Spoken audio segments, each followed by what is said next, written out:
Welcome to Viewpoints. I'm Heather Isvaron, and with me today is Dr. Rafe Sagarin, research scientist with the University of Arizona. Welcome, Rafe.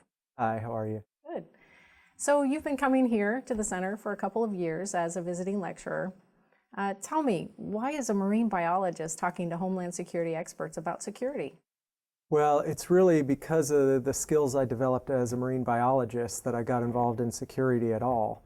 I found myself right after 9/11 working in Washington, D.C. as a science advisor to then Congresswoman Hilda Solis. And there certainly wasn't a lot of marine biology to do up there, but there was a lot of investigations I did looking at how this new security system was unfolding. And it struck me as how different it was from the tide pools of Monterey Bay where I worked, which are constantly changing and adapting, whereas these new security measures were coming up and weren't changing at all. And it made me think about how could you make a more adaptable security system that changed as security threats changed. Why is it useful to study biology as it pertains to society? Well, biology is a great model to look at for solving societal challenges for a number of reasons. One of the most important is that it's a huge database. Biology has been going on for 3.5 billion years. There's millions of species, and they're all examples of how to live in a world that's full of risk and a world that's really unpredictable. And that's really the fundamental challenges we deal with in Homeland Security, is that we've got a lot of risk out there, but it's almost completely unpredictable. So it's great to have this huge database of biology to look at and see how all these different types of organisms did it so that we can try to emulate those practices. And if we were an organism as Homeland Security, which one should we be and why? Well, my favorite organism for a lot of reasons is the octopus. But as it pertains to Homeland Security, the octopus is a great model because it has a great brain, a good kind of central controller that can solve problems and think about things. But when it really wants to act quickly, it relies on a lot of decentralized agents.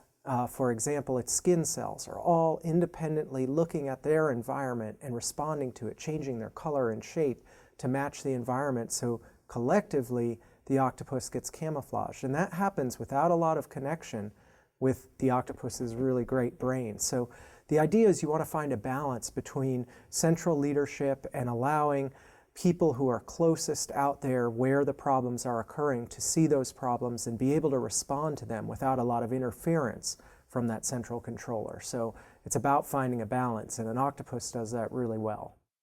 And so using that, are there some organizations that are more adaptable than others? There are organizations that are more adaptable than others, in part because they might have been set up to be more adaptable, like Google as a company. Encourages, in fact, requires its employees to do different kinds of projects than their official job description. And this allows them to think about problems in a different way, to work with different kinds of people. But it's also important to recognize that even if you're in an organization that wasn't created like Google as part of this new economy, and maybe a very traditional, centralized, top-down kind of organization, you can still develop cells and cultures of adaptability within that organization and build them out from each success that you have. So I never talk about completely tearing down an organization and rebuilding it. That's not how evolution and adaptation works. It's about building small successes upon small successes until you've grown a culture that's adaptable. And that's interesting because in this environment, it is so economically squeezed together, that you have not just a top-down leadership, but you have all these agencies that are pushed together and somehow have to make do. So do you have an example from biology that would help with that? Well, the truth is all of biology is under a lot of constraints for resources. It's very hard to get as much resources as you need to survive and thrive. And yet, surprisingly, biology does all kinds of things, some things you wouldn't expect with those limited resources. For example, biology uses a lot of redundant parts so that there's a hedge against uncertainty. So, for example, even at the level of our DNA, there's lots and lots of extra pieces of code, but those can quickly be adapted to new needs as may come up in the environment. So we have to be careful about not being so obsessed with being so efficient that we lose extra parts that may actually help us solve problems that come up that we can't predict right now. And how do those biological systems use partnerships to adapt to security risks? Well, partnerships are essential to all of nature. Every single living thing will run into the limits of how adaptable it can be on itself. And when it does that, it's got to reach out to partners of any kind to help get over that barrier. And you see partnerships, what we call symbiosis in nature, between the most unlikely organisms, small fish with a large predatory fish, that will figure out that they can solve a problem together, like dealing with parasites, for example. We see partnerships between organisms that were once in conflict, but figure out that it's better to work together. In fact, the whole force of biology is really a force of cooperation. Now, there's plenty of conflict along the way, but it's always cooperation building off of past conflicts. And that's a lesson we can use because we can be as broad-minded as possible about who we develop partnerships with in order to solve problems. And they don't have to be permanent relationships. They can just be short-lived enough to solve a problem, or they can keep going if they continue to solve problems. The sharks, the parasites, that's very applicable to some of these people and how they view their organizations. So what kinds of people or groups can benefit from learning about biological adaptations? Well, the beauty of biology, again, is that it's dealing with risk and uncertainty, and all of us deal with risk and uncertainty in our daily lives, in our organizations, in our schools. So I work with business leaders, I work with school teachers, I work with people in Homeland Security because we're all dealing with that problem, and all of those kind of people can learn from the lessons of biology and apply it no matter where they stand in an organization. They don't have to be the top leader of an organization. And that's the beauty of biology, again, is it builds from small parts, building success upon success, to ultimately transform an organization rather than just trying to rebuild a whole new organization. Do you have an example of an organization that's kind of taken this example of biology and adapted? Yeah, there are lots of examples. I know of businesses that have been run based on biological principles. Southwest Airlines is a good example where they may not actually have read the book on biology, but the kind of things they do, the kind of partnerships they do, the way they use redundant parts, all feeds into their success. So lots of organizations are starting to figure it out on their own.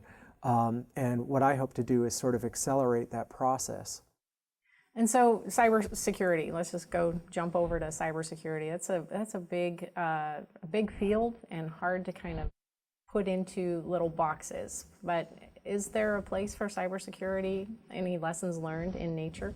Oh, absolutely, yeah. Cybersecurity is an area that I'm very interested in now because cybersecurity is in a transition where cyber experts are recognizing that the traditional way for the past 40 years of doing cybersecurity was by building walls around your system, firewalls and passwords and that kind of thing.